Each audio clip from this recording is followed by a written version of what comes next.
প্রিয় শিক্ষার্থী, করোনার এই ক্লান্তি লগ্নে তোমরা সবাই ভালো আছো। ঘরে থাকবে, ভালো থাকবে, সুস্থ থাকবে। Police line school and college তোমাদের ঘরে বসে পাঠদানের ব্যবস্থা গ্রহণ করেছে। আজকে আমি তোমাদের পাঠদানের সাথে আছি মোহাম্মদ ফজলুল বাড়ি, প্রভাষক পদার্থবিজ্ঞান, police line school and college, Rangpur. আমি আজকে তোমাদের পাঠদান করাবো পদার্থবিজ্ঞান বিষয়ের মহাকর্ষ ও অভিকর্ষের প্রথম লেকচার তো আমরা আলোচনা করেছি। আজকে দ্বিতীয় লেকচার নিয়ে আলোচনা আমাদের হবে। আমরা বলে লিখলাম মহাকর্ষীয় ক্ষেত্র। মহাকর্ষীয় ক্ষেত্র আলোচনা করার পূর্বে আমরা একটু আলোচনা করব চৌম্বক ক্ষেত্র নিয়ে। আমরা একটা চুম্বক নিলাম। আমরা জানি চুম্বক কি করে? লোহাকে আকর্ষণ করে।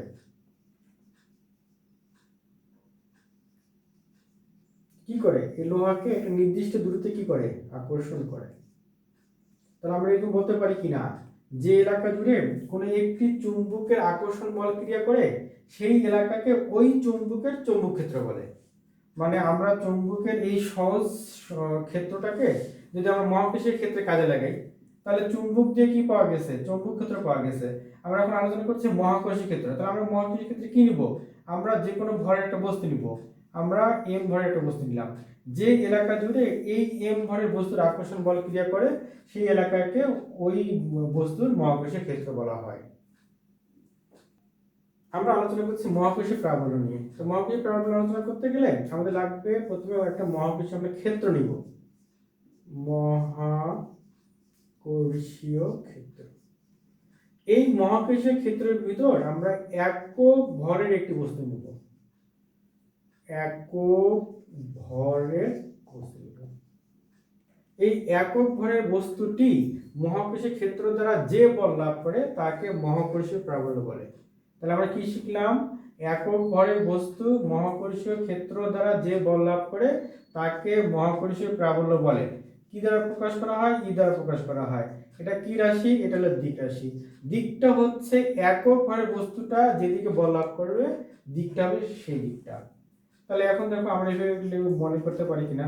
মনে করি এম ভরের কোনো বস্তু মহাকর্ষীয় ক্ষেত্র দ্বারা এফ বল লাভ করে।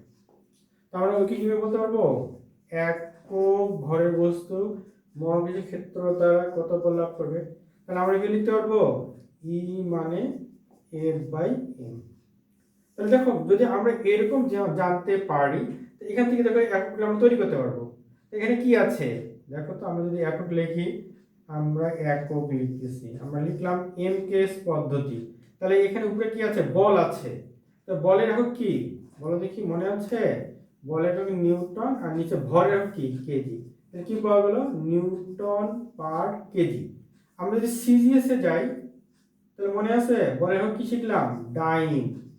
ডাইন পার কি হবে? পার গ্রাম। আমরা যদি এফপিএস এ চলে যাই তাহলে এফপিএস মনে আছে? পাউন্ডাল। পাউন্ডাল পার পাউন্ড।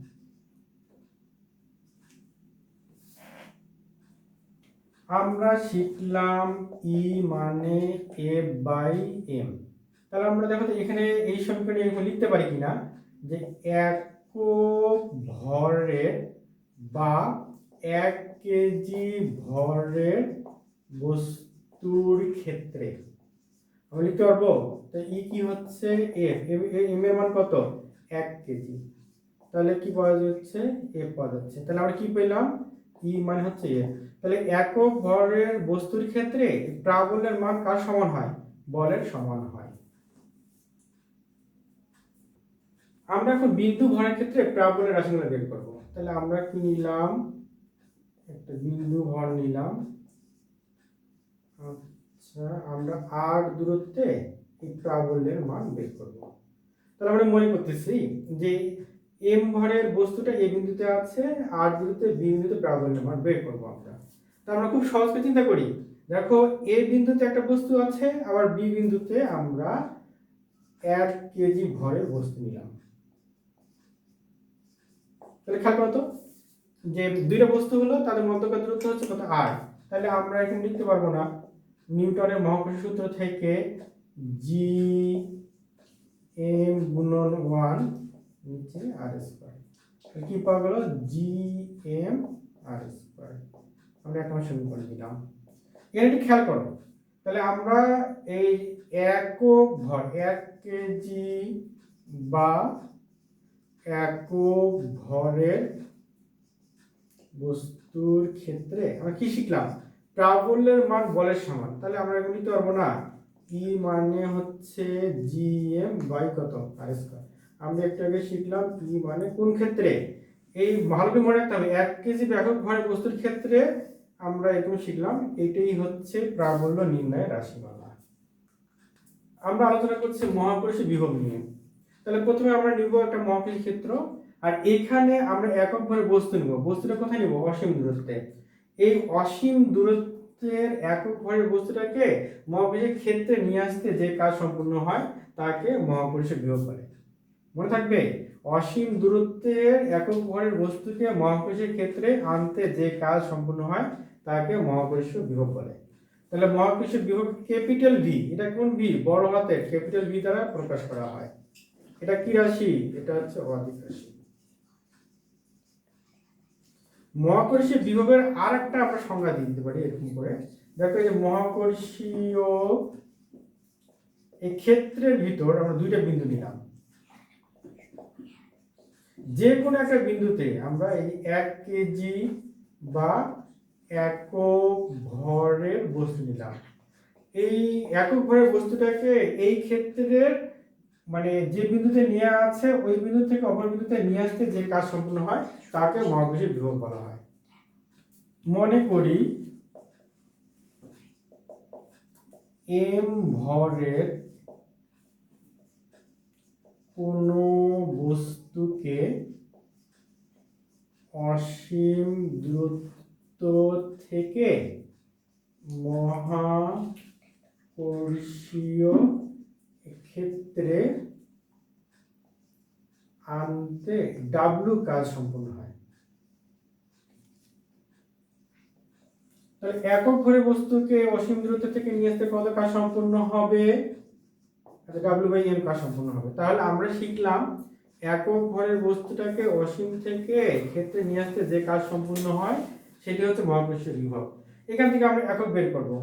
একক আবার আগের মতো আমরা এম কেস পদ্ধতিতে চলে গেলাম। তাহলে এম কেস পদ্ধতিতে কাজের একক কি মনে আছে, জুল, নিচে ভরের একক কি কেজি। তাহলে কি পাওয়া গেল জুল পার কেজি। আমরা যদি সিজিএস এ যাই, সিজিএস এ কি হবে আর, আর পার কি গ্রাম। আমরা যদি এফপিএস এ যাই, এফপিএস এর ফুট পাউন্ডাল, ফুট পাউন্ডাল পার কি হবে পার পাউন্ড। তাহলে আমরা মহাকর্ষীয় বিভবের এককগুলো শিখতে পারলাম। আমরা শিখলাম যে একক ভর বা 1 কেজি ভরের বস্তুর ক্ষেত্রে তাহলে কি হবে, ভি মানে এই ডাব্লু, নিচে হচ্ছে এম, এম এর মান কত 1 কেজি। তাহলে কত হলো ডাব্লু হলো না, তাহলে কি পেলাম আমরা, ভি মানে হচ্ছে ডাব্লু। তাহলে একক ভরের বস্তুর ক্ষেত্রে বিভবের মান কাজের মানের সমান হয়। আমরা একবারে বিন্দু ভরের দরুন বিভবের রাশিমালা বের করব। তাহলে আমরা কি নিলাম, আমরা এম একটি বিন্দু ভর নিলাম, এ বিন্দুতে নেওয়া হলো, এই এ বিন্দু থেকে বা বিন্দু ভর থেকে আর দূরত্বে পি একটা বিন্দু নিলাম, পি বিন্দুতে আমরা বিভবের মান বের করব। তাহলে আগের মতো করে তাহলে কি করতে হবে, পি বিন্দুতে আমাদেরকে একক ভরের বা 1 কেজি ভরের একটা বস্তু নিতে হবে। তাহলে এইভাবে একটু দেখো তো, এ বিন্দুতে এম ভরের একটা বস্তু আর পি বিন্দুতে 1 কেজি ভরের বস্তু। তাহলে আমরা নিউটনের মহাকর্ষীয় সূত্র থেকে কি শিখেছিলাম মনে আছে, আচ্ছা আমরা এরকম লিখতে পারি, আচ্ছা আমরা এরকম লিখলাম। এরপর দেখো আমরা এই একক ভরের বস্তুটাকে বা 1 কেজি ভরের বস্তুটাকে আমরা কি করব, মহাকর্ষীয় ক্ষেত্রে নিয়ে আসবো। আচ্ছা আমরা পুরো মানে একসাথে ক্ষেত্রে নিয়ে আসতে পারি না, প্রথমে একটা ক্ষুদ্র দূরত্বে নিয়ে আসতে হয়। এই ক্ষুদ্র দূরত্বকে আমরা ধরলাম ডিআর। তাহলে 1 কেজি ভরের বস্তুকে পি থেকে কিউতে আনতে কাজ। তা দেখো তো কাজ মানে কি, কাজ মানে বল গুণন সরণ। তাহলে আমরা শিখলাম, একটু আগে শিখলাম এই ডাব্লিউ মানে আমরা কি লিখতে পারবো, ভি লিখতে পারবো। তা লিখলাম, একবার লিখলাম। আর বলের মান কত বের করা আছে, জি এম আর স্কয়ার সরণ কত, ডি আর। এখন ক্ষুদ্র থেকে যখন টোটালে যাই তখন কি করতে হয়, তখন এই সমাকলন করতে হয়। তাহলে আমরা 2 নং সমীকরণকে এখন সমাকলন করব। আমরা 2 নং সমীকরণকে সমাকলন করতেছি। দেখো তো মনে আছে কিনা, 2 নং সমীকরণ ডি আর সমাকলন করব 0 থেকে ভি। আচ্ছা দেখো এখানকার কার লিমিট বলবে, দূরত্বের লিমিট বলবে। আর তার দেখো যে দূরত্বের লিমিটটা, দূরত্বের শুরুটা কোথায় থেকে, শুরুটা হচ্ছে অসীম থেকে। এই অসীম থেকে কত দূরত্বে আসবো, আমরা আর দূরত্বে আসবো। তাহলে বাসায় সমাধান করবা, সমস্যা হলে অবশ্যই আমাকে জানাতে হবে। সমাধান করলে একদম ভি মানে আমরা পাবো মাইনাস জি এম বাই কত পাবো, আর পাবো। এই 3 নম্বর সমীকরণটা হচ্ছে বিভবের রাশিমালা। এখানে দেখো মাইনাস চিহ্ন, এই মাইনাস চিহ্নটা কি নির্দেশ করতেছে, ঋণাত্মক চিহ্ন নির্দেশ করে এই বিভবের মান অসীমে সর্বোচ্চ। সেই সর্বোচ্চ মান কত, সেই সর্বোচ্চ মান 0। তাহলে অসীম থেকে যখন আমরা মহাবিশ্বের ক্ষেত্রের দিকে আসি তখন বিভবের মান কি হয়, আস্তে আস্তে কমতে থাকে। আমরা এখন বিভব পার্থক্যের সাথে প্যারাবোলের সংখ্যা শিখবো। তা আমরা একটু আগে বললাম না যে এই মহাবিশ্বের ক্ষেত্রের ভিতরে আমরা 2টা বিন্দু নিলাম। তাহলে একটা বিন্দু হলো এ বিন্দু, আর একটা বিন্দু হচ্ছে বি বিন্দু। এ বিন্দুতে বিউ ধরলাম ভি এ, বি বিন্দু ধরলাম ভি বি। তাদের মধ্যকার দূরত্ব ধরলাম কত, আর ধরলাম। আমরা এখন কি করতেছি, এখন আমরা যে কোনো একটা বিন্দুতে, আমরা এ বিন্দু বি বিন্দুতে 1 কেজি ভরের একটা বস্তু নিলাম। তাহলে 1 কেজি ভরের বস্তুকে এই বি থেকে এতে আনতে কাজ। কাজ মানে কি, বল গুণন সরণ।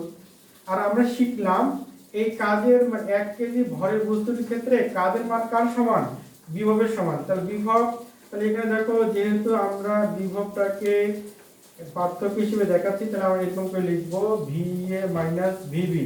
আর বল আমরা শিখলাম বলের মান কার সমান, বলের মান প্যারাবোলার সমান। তাহলে আমরা ই দিব আর দ্রুত কত, আর দিব। তাহলে ই মানে আমরা লিখব V A minus V B is R. এইটাই হচ্ছে প্যারাবোলার সাথে বিভব পার্থক্যের সম্পর্ক। আমরা এখন আলোচনা করব মুক্তি বেগ নিয়ে। দেখো এসকেপ ভেলোসিটি, মুক্তি, যদি আমাদের লেখাপড়া না থাকতো আমরা মুক্ত হয়ে যেতাম। তাহলে আমরা দেখো যে প্রথম লেকচারে শিখছিলাম পৃথিবী পৃষ্ঠে জি এর মান সর্বোচ্চ, পৃথিবী পৃষ্ঠ থেকে উপরের দিকে গেলে জি এর মান আস্তে আস্তে কমে থাকে। তাহলে দেখো আমাদের বা বস্তুর মুক্তি বলতে বোঝানো হয় যে যেখানে জি এর মান তার সঙ্গে থাকবে না। তাহলে বলা হচ্ছে একটি বস্তুকে আমরা কি করলাম, খাড়া উপরের দিকে নিক্ষেপ করতে হবে। আচ্ছা তোমরা দেখো অনেক ভিডিওতে দেখো যে একটা রকেট যখন উপরের দিকে যায় তখন কি হয়ে যায়, খাড়া ভাবে যায়। এটা কিন্তু একটু ভালো করে খেয়াল করতে হবে। তো বলা হচ্ছে ন্যূনতম যে বেগে কোনো বস্তুকে খাড়া উপরের দিকে নিক্ষেপ করলে বস্তুটি আর পৃথিবীতে ফিরে আসে না, বস্তুর ওই বেগকে বলা হচ্ছে মুক্তি বেগ। তাহলে কি শিখলাম, ন্যূনতম যে বেগে কোনো একটি বস্তুকে খাড়া উপরের দিকে নিক্ষেপ করলে বস্তুটি আর পৃথিবীতে ফিরে আসে না, বস্তুর ওই বেগকে মুক্তি বেগ বলা হয়। মুক্তি বেগকে প্রকাশ করা হয় ভি ই, ছোট হাতের ই দ্বারা, বড় হাতের ই দ্বারা প্রকাশ করা হয়। এখন আমরা মুক্তি বেগের রাশিমালা নিয়ে আলোচনা করব। ভালো করে মনোযোগ দিয়ে খেয়াল করো। এই হলো পৃথিবী পৃষ্ঠ, পৃথিবীর ভরটা আমাদের জানা আছে। তারপর দেখো পৃথিবীর ব্যাসার্ধ আমাদের জানা আছে। আচ্ছা আমরা প্রথমে মনে করতেছি এই পৃথিবী পৃষ্ঠ থেকে আর দূরত্বে এ অবস্থানে এম ভরের একটা বস্তু আছে। তাহলে এইভাবে চিন্তা করা দেখো তো, যে পৃথিবীর ভর হচ্ছে এম আর দূরত্বে একটা বস্তু আছে যার ভর হচ্ছে ছোট হাতের এম। তাহলে নিউটনের মহাকর্ষের সূত্র অনুসারে আমরা কি লিখতে পারবো, এগুলো লেখা যাবে না, F G M M by R square. আচ্ছা আমরা লিখতে পারবো। এখন দেখো আমাদের টার্গেটটা কি, আমাদের টার্গেট হচ্ছে উপরের দিকে যাওয়া। কত উপরে যাব এটা কিন্তু আমরা জানি না, সেক্ষেত্রে কি করতে হয়, এটা প্রথমে ক্ষুদ্র দূরত্ব ধরতে হয়। এই সেই ক্ষুদ্র দূরত্বটাকে আমরা ধরলাম কত, dr ধরলাম। তাহলে দেখো বস্তুটাকে এ অবস্থান থেকে ক্ষুদ্র দূরত্ব বি তে নিতে, এ থেকে বি তে নিতে কাজ। তাহলে আবার দেখো যে কাজ মানে কি, বল গুণন সরণ।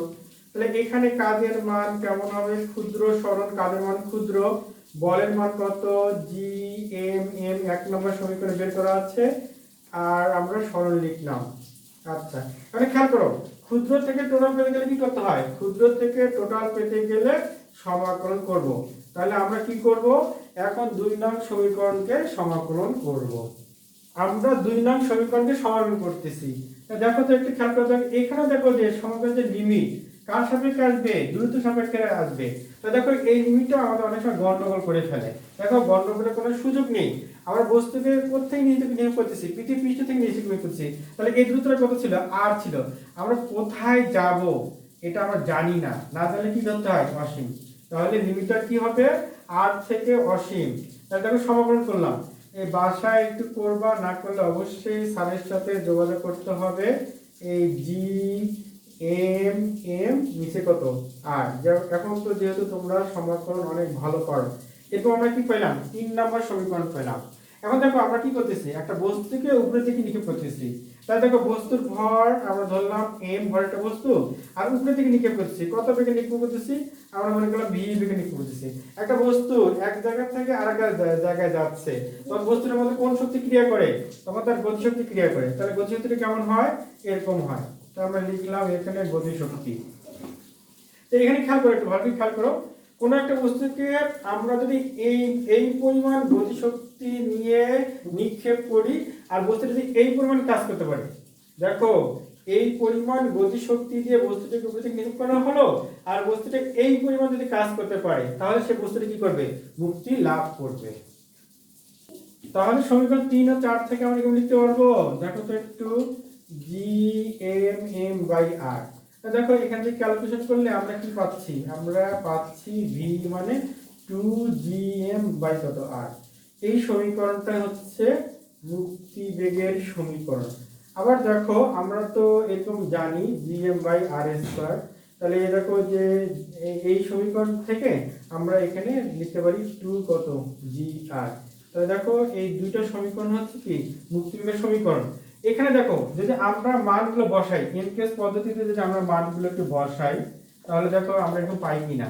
তাহলে ভি এরকম পাবো অবশ্যই 11.2 এরকম মিটার পার সেকেন্ড, এরকম পাবা, এরকম মিটার পার সেকেন্ড পাইলাম। আবার দেখো আমরা এরকম লিখতে পারবো কিনা, তো কিলোমিটার পার সেকেন্ড। যদি আমরা কিলোমিটারটাকে মাইলে নেই, তাহলে এরকম দেখবা যে 7 মাইল পার সেকেন্ড আমরা পাবো। আমরা জানি 1 মাইল মানে হচ্ছে 1.609 এত কিলোমিটার। আবার দেখো যদি আমরা ঘন্টাতে নেই, তাহলে দেখো 25,000 এত মাইল পার ঘন্টা পাবো।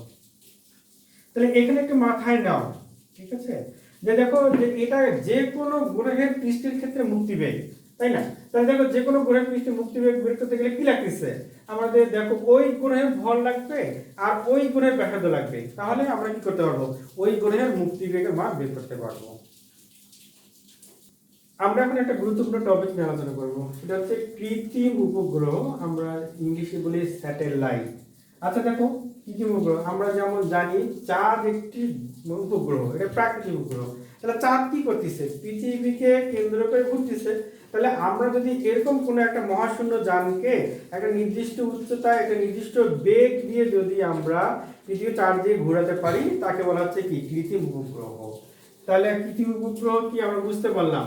তা দেখো পৃথিবী পৃষ্ঠ থেকে 930 কিলোমিটার উপরে কোনো একটা মহাশূন্য যানকে 8.05 এত কিলোমিটার পার সেকেন্ড থেকে 11.1 এত কিলোমিটার পার সেকেন্ডে যদি পৃথিবীর সমান্তরালে ঘোরানো হয়, তাহলে সেই নবযানটি কৃত্রিম উপগ্রহের ন্যায় আচরণ করবে। তা আমাদের এরকম ইতিহাস জানা আছে, 1957 সালে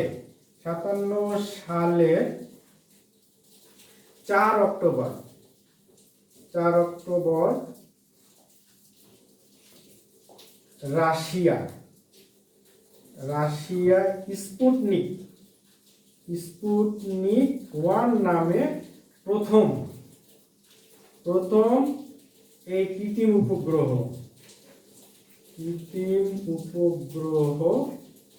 প্রেরণ করে।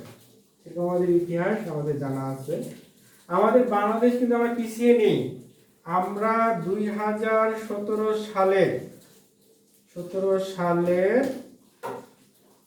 12ই মে আমরা বাংলাদেশ বঙ্গবন্ধু স্যাটেলাইট 1 নামক কৃত্রিম উপগ্রহ প্রেরণ করে। এর প্রসঙ্গে একটু আমি বলি, আমরা একটু জানি 57টি দেশের প্রায় 2000-এর বেশি কৃত্রিম উপগ্রহ আছে।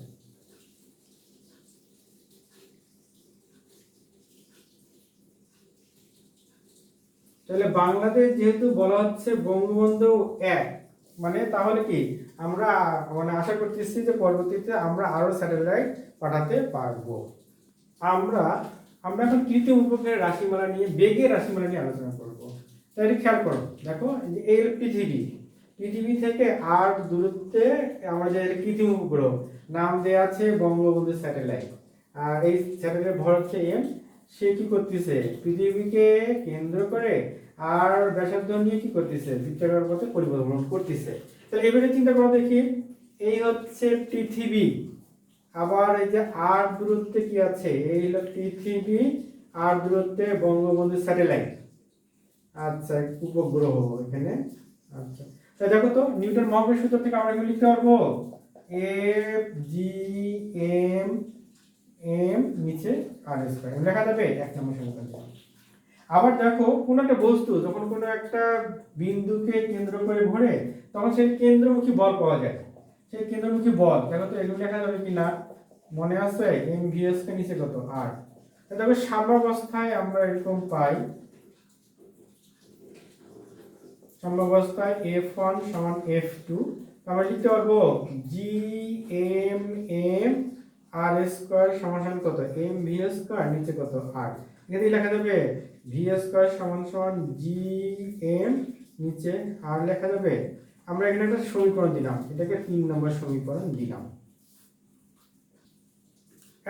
3 নম্বর সমীকরণ থেকে খেয়াল করো, আমরা এরকম 3 নম্বর সমীকরণ বের করছিলাম, v² মানে কত ছিল, gm/r লিখছিলাম আমরা। এখানে যদি খেয়াল করে দেখো তো, আমরা বলছিলাম দ্রুত নিতে ভর কেন্দ্র থেকে। তাহলে পৃথিবীর একটা ব্যাসার্ধ আছে, তাহলে দ্রুত আসবে ভর কেন্দ্র থেকে। আবার দেখো এই পৃথিবীর তুলনায় আর এই স্যাটেলাইটের ব্যাসার্ধ বা ভরটা কেমন, অনেক ক্ষুদ্র, ঠিক আছে। তাহলে আমরা এখানে লিখতে পারবো, এই ক্ষেত্রে লিখতে পারবো r মানে r প্লাস কত h লিখতে পারবো আমরা।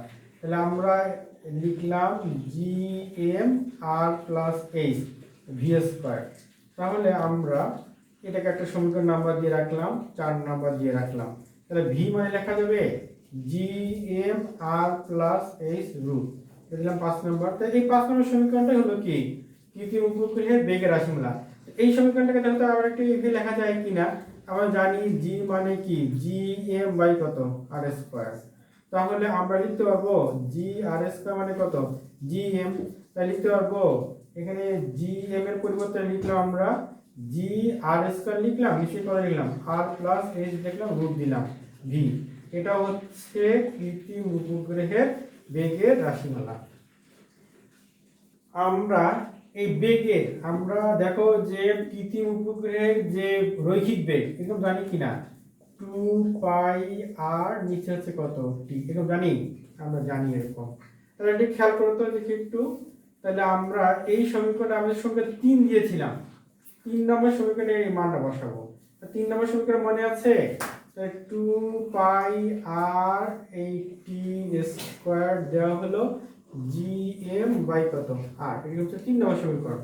তাহলে বা লেখা যাবে 4π² r² t² নিচে কত জি এম বাই কত আর, তা বা লেখা যাবে টি স্কোয়ার মানে হচ্ছে 4 পাই স্কোয়ার আর কিউব নিচে জি এম।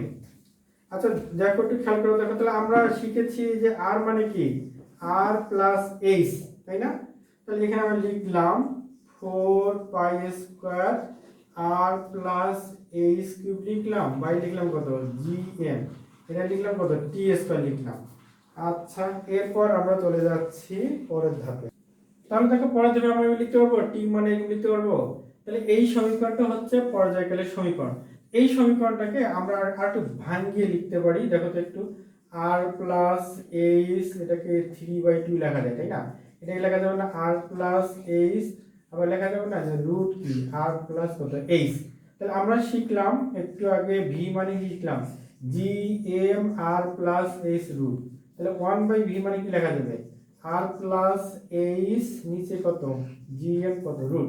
তাহলে আমরা এখানে লিখলাম 2 পাই আর প্লাস এইচ রুট আবার লিখলাম আর প্লাস এইচ নিচে লিখলাম কত জি এম। তাহলে এতটুকু অংশ মানে কি লেখা যায় 2 পাই আর প্লাস এইচ গুণন কত 1/, কত ভি। তাহলে আমরা লিখলাম 2 পাই নিচে ভি কত আর প্লাস এইচ। এটা দেখো এটা হচ্ছে আমাদের পর্যায়কালের রাশিমালা। এখান থেকে কিন্তু আমরা বেগের রাশিমালা বের করতে পারবো। তাহলে বা ভি মানে লেখা যাবে 2 পাই/টি কত আর প্লাস এইচ, এরকম কিন্তু আমরা লিখতে পারবো। এটা বেগের রাশিমালাতে আমরা এটা সংযোজন করতে পারবো। আমরা উচ্চতার রাশিমালা নিয়ে আলোচনা করবো। তো আমাদের এরকম সমীকরণ শিখলাম, এই সমীকরণ থেকে আমরা লিখতে পারবো বা আর প্লাস এইচ কিউব মানে লেখা যাবে টি স্কোয়ার জি এম নিচে কত 4 কত পাই স্কোয়ার। তাহলে আর প্লাস এইচ মানে লেখা যাবে টি স্কোয়ার জি এম 4 পাই আর স্কোয়ার 1/3 লিখলাম। তাহলে এইচ মানে কি হবে টি স্কোয়ার জি এম 4 পাই আর স্কোয়ার 1/3 মাইনাস কত আর। তাহলে দেখো এইটা হচ্ছে আমাদের উচ্চতা রাশিমালা। তাহলে এখানে দেখো আমরা তাহলে কৃত্রিম উপগ্রহের বেগের রাশিমালা শিখলাম, পর্যায়কাল রাশিমালা শিখলাম, উচ্চতা রাশিমালা শিখলাম। এখানে আমি আমাদের সর্বশেষ আলোচনার টপিক হলো ভূস্থির উপগ্রহ। ভূস্থির উপগ্রহ, তাহলে ভূস্থির উপগ্রহ কাকে বলে? তাহলে আমরা মানে কৃত্রিম উপগ্রহ তো সম্পর্কে জানলাম। তাহলে দেখো যে কৃত্রিম উপগ্রহের আবর্তনকাল পৃথিবীর আবর্তনকালের সমান হবে সেই উপগ্রহকে বলা হচ্ছে ভূস্থির উপগ্রহ।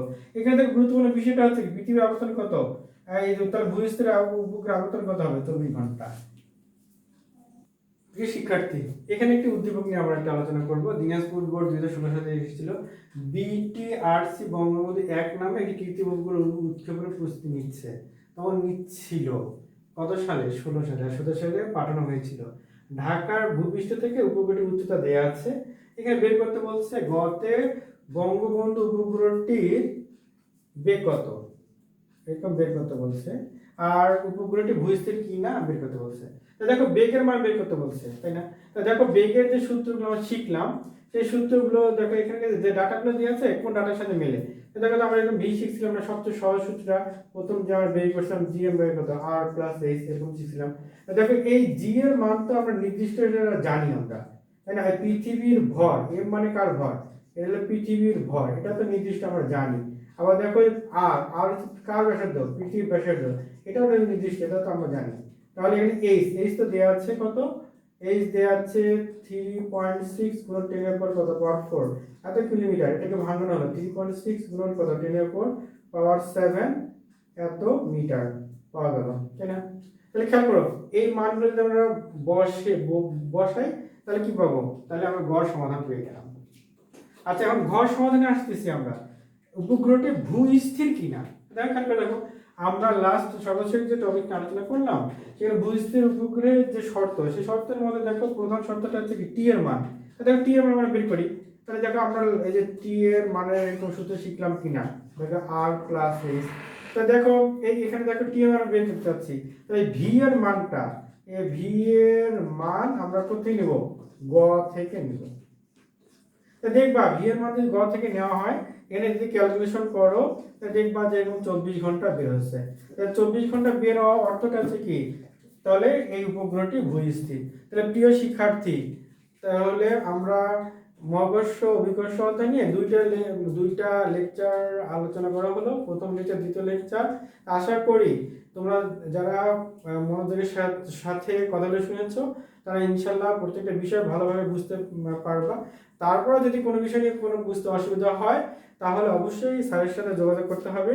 আর করোনার এই ক্রান্তিকালে সবাই ঘরে থাকবে, সুস্থ থাকবে। সবাইকে ধন্যবাদ জানিয়ে আমার এখানকার লেকচার এখানে শেষ করছি। আল্লাহ হাফিজ।